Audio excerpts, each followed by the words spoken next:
Hi friends, എല്ലാവർക്കും drive and ഫുഡിലേക്ക് സ്വാഗതം. അപ്പോൾ ഇന്നത്തെ ഒരു റെസിപ്പി എന്ന് പറയുന്നത് ഒരു ഈവനിങ് സ്നാക്കാണ്. അത് പ്രത്യേകിച്ച് വേറെ ഒന്നുമല്ല, നമ്മുടെ വീട്ടിലുള്ള ചോറ് വെച്ചിട്ട് എങ്ങനെയാണ് തയ്യാറാക്കുന്നത് നോക്കാം. സിമ്പിളാണ്, അതുപോലെ തന്നെ നല്ല ടേസ്റ്റിയാണ്. കുട്ടികൾക്കൊക്കെ ആണെങ്കിൽ ഒരുപാട് ഇഷ്ടമാവും. അപ്പോൾ നമുക്ക് റെസിപ്പി ഒന്ന് നോക്കാം. അപ്പോൾ ഈ ഒരു സ്നാക്ക് തയ്യാറാക്കി എടുക്കാനായിട്ട് ഞാനൊരു 1.5 കപ്പ് ചോറാണ് എടുത്തിരിക്കുന്നത്. അതിപ്പോൾ കുത്തിരിയുടെ ചോറാണെങ്കിലോ അല്ലെങ്കിൽ വെള്ളരിയുടെ ചോറാണെങ്കിലോ ഏത് ചോറായാലും കുഴപ്പമില്ല, അതെടുക്കുക. മിക്സിയുടെ ജാറിലേക്ക് ഇട്ടിട്ട് ഒന്ന് അടിച്ചെടുക്കുക. അപ്പോൾ മിക്സിയുടെ ജാറിലിട്ട് അടിച്ചെടുക്കുന്ന ടൈമിൽ വെള്ളമൊന്നും ഒഴിക്കേണ്ട ആവശ്യമില്ല, അല്ലാണ്ട് തന്നെ നന്നായിട്ട് അരഞ്ഞ് കിട്ടിക്കോളും. ദാ ഇതുപോലെ. ഇനി നമുക്കിതൊരു പാത്രത്തിലേക്ക് മാറ്റാം.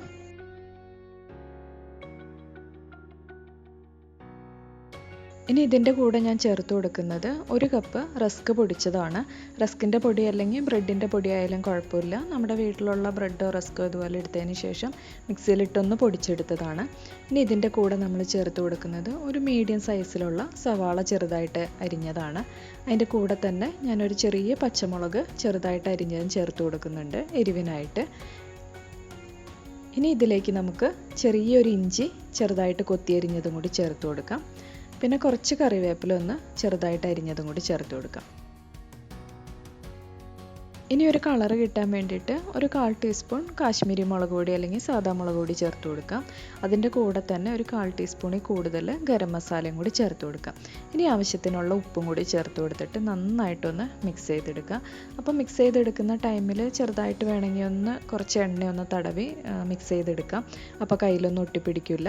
എന്നിട്ട് നന്നായിട്ട് നമ്മൾ ചപ്പാത്തിക്കൊക്കെ കുഴയ്ക്കുന്ന പോലെ നന്നായിട്ടൊന്ന് എല്ലാവരും കൂടി ഒന്ന് മിക്സ് ചെയ്തെടുക്കുക. ഈ ഒരു പരുവത്തിന്. ഇനി നമുക്ക് ഏത് ഷേപ്പിലാണോ വേണ്ടത് അതനുസരിച്ച് ഒന്ന് ഉരുട്ടിയെടുക്കാം. അപ്പോൾ കയ്യിൽ ഇച്ചിരി എണ്ണയൊന്ന് തടവിയതിന് ശേഷം ഏത് ഷേപ്പിലാണോ വേണ്ടതെന്ന് വെച്ചാൽ അതുപോലെ നമുക്ക് ഉരുട്ടിയെടുക്കാവുന്നതേ ഉള്ളൂ. അപ്പോൾ ഇത്രയേ ഉള്ളൂ, സിമ്പിളായിട്ടുള്ള റെസിപ്പിയാണ്.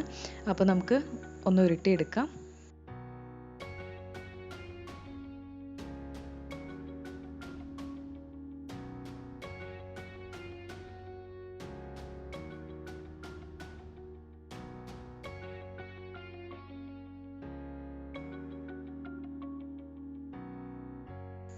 അപ്പോൾ ഞാൻ ഈ ഒരു ഷേപ്പിലാണ് കേട്ടോ തയ്യാറാക്കി എടുത്തിരിക്കുന്നത്. നമ്മുടെ ഉന്നക്കയുടെ ഒക്കെ ഒരു ഷേപ്പിലാണ് തയ്യാറാക്കി എടുത്തിരിക്കുന്നത്. അപ്പോൾ എല്ലാവരും ഇതുപോലെ റെഡിയാക്കി എടുത്തിട്ടുണ്ട്. ഇനി നമുക്കിതൊന്ന് മുക്കി പൊരിക്കാൻ വേണ്ടിയിട്ട് ചെറിയൊരു ബാറ്റർ തയ്യാറാക്കി എടുക്കുകയാണ്. അപ്പോൾ അതിലേക്കായിട്ട് ഞാനൊരു 3 സ്പൂൺ മൈദ എടുത്തിട്ടുണ്ട്. ഇനി നമുക്കതൊന്ന് വെള്ളം ചേർത്തിട്ടൊന്ന് മിക്സ് ചെയ്തെടുക്കാം. ഒരുപാട് ലൂസ് ആവണ്ട, എന്നാൽ ഒരുപാട് കട്ടിക്ക് ആവണ്ട, ഒരു മീഡിയം ലെവലിൽ ഒന്ന് മിക്സ് ചെയ്തെടുക്കുക. അതായത് ഇതുപോലെ. ഇനി നമുക്ക് ആവശ്യം ഇത് കോട്ട് ചെയ്തെടുക്കാനുള്ള ബ്രെഡ് ക്രംസ് ആണ്. അത് നമ്മൾ നേരത്തെ റസ്ക് പൊടിച്ച പൊടിയോ അല്ലെങ്കിൽ ബ്രെഡ് പൊടിച്ചതോ ഉണ്ടെങ്കിൽ അതൊന്ന് കുറച്ച് മാറ്റി വയ്ക്കുക. അതിന് ശേഷം ഇതുപോലെ നമ്മൾ ആ ബാറ്ററിലൊന്ന് മുക്കിയതിന് ശേഷം ഇതുപോലെ ഒന്ന് റോൾ ചെയ്തെടുക്കാം. അപ്പോൾ ഇത്രയേ ഉള്ളൂ. ഇനി ചൂടായ എണ്ണയിലിട്ടൊന്ന് മുക്കി പൊരിച്ചെടുത്താൽ മതി. അപ്പോൾ നമ്മൾ വറുത്തെടുക്കുന്ന ടൈമിൽ ഒരുപാട് നേരം കിടന്നൊന്നും ഫ്രൈ ആവേണ്ട ആവശ്യമില്ല. കാരണം നമ്മൾ ഇതിനകത്ത് ചേർത്ത് കൊടുത്തത് ചോറാണ്, അതുപോലെ തന്നെ റസ്കിൻ്റെ പൊടിയും പിന്നെ സവാളയും. അതൊന്ന് ജസ്റ്റ് ഒന്ന് ഫ്രൈ ആയാൽ മതി. അപ്പോൾ 2-3 മിനിറ്റ് ഒന്ന് തിരിച്ചും മറിച്ചിട്ടൊന്ന് ഫ്രൈ ചെയ്തെടുത്താൽ മതി. അപ്പോൾ തന്നെ റെഡിയായി കിട്ടും. അപ്പോൾ ഇത്രയേ ഉള്ളൂ, പെട്ടെന്ന് തയ്യാറാക്കി എടുക്കാൻ പറ്റുന്നൊരു റെസിപ്പിയാണ്.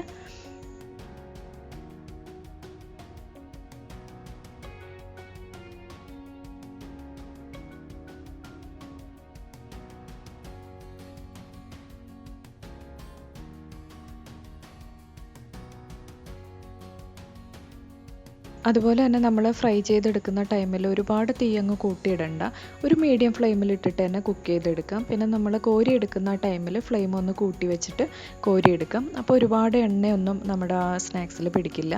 അപ്പോൾ ഇത്രയേ ഉള്ളൂ. ഈ ഒരു കളറാകുമ്പോഴത്തേക്കും നമുക്ക് കോരി മാറ്റാം. പെട്ടെന്ന് തന്നെ തയ്യാറാക്കി എടുക്കാൻ പറ്റുന്ന റെസിപ്പിയാണ്. പിന്നെ ഈ ഒരു സ്നാക്സിൻ്റെ പുറം ഭാഗം നല്ല ക്രിസ്പിയും അതുപോലെ അകത്താണെങ്കിൽ നല്ല സോഫ്റ്റ് ആയിരിക്കും. ചോറായതുകൊണ്ട് തന്നെ നല്ല സോഫ്റ്റ് ആയിട്ടായിരിക്കും കിട്ടുക. അതായത് കണ്ടില്ലേ, നമ്മൾ മുറിച്ചെടുക്കുമ്പോൾ തന്നെ നല്ല സോഫ്റ്റ് ആയിട്ടായിരിക്കും നമുക്ക് കിട്ടുക. കഴിക്കാനും ടേസ്റ്റാണ്. അപ്പോൾ എല്ലാവരും തയ്യാറാക്കി നോക്കുക. വീഡിയോ ഇഷ്ടമാണെങ്കിൽ ലൈക്ക് ചെയ്യുക, ഷെയർ ചെയ്യുക, കമൻറ്റ് ചെയ്യുക. പിന്നെ അടുത്ത വീഡിയോയുമായി വീണ്ടും കാണാം.